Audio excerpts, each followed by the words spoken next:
Sharing is caring. Hello guys, कैसे हैं आप सब? आज की कहानी है एक छोटी लड़की आलिया के बारे में। एक छोटे से लेकिन बहुत खूबसूरत गांव में रहती थी। वो बहुत ही रहमदिल और वो दूसरों का बहुत ख्याल रखती थी। जब आलिया स्कूल गई तो उनकी टीचर ने सभी बच्चों को बताया कि कल हम लोग शेयरिंग डे सेलिब्रेट करेंगे।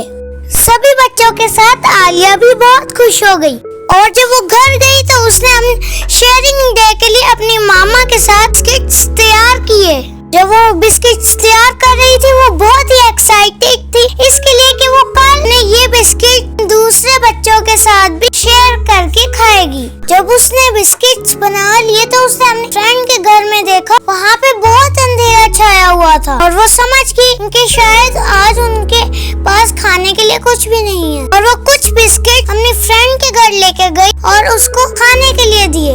उसकी फ्रेंड उसकी बहुत थैंकफुल थी और आलिया को भी ऐसा करने में बहुत खुशी मिली। आखिरकार अगला दिन आ ही गया जब सभी बच्चे तैयार होकर स्कूल के लिए निकले। वो सब आज के दिन के लिए बहुत खुश थे। उन सभी बच्चों ने अपने स्कूल में शेयरिंग की अहमियत को जाना। तो गाइस, हमें इस स्टोरी से ये सीख मिलती है कि जो खुशी हमें दूसरों के साथ शेयरिंग करने में मिलती है उसे हम लोग अल्फाजों में बयान नहीं कर सकते। वीडियो पसंद है तो इसे लाइक कीजिएगा, शेयर कीजिएगा।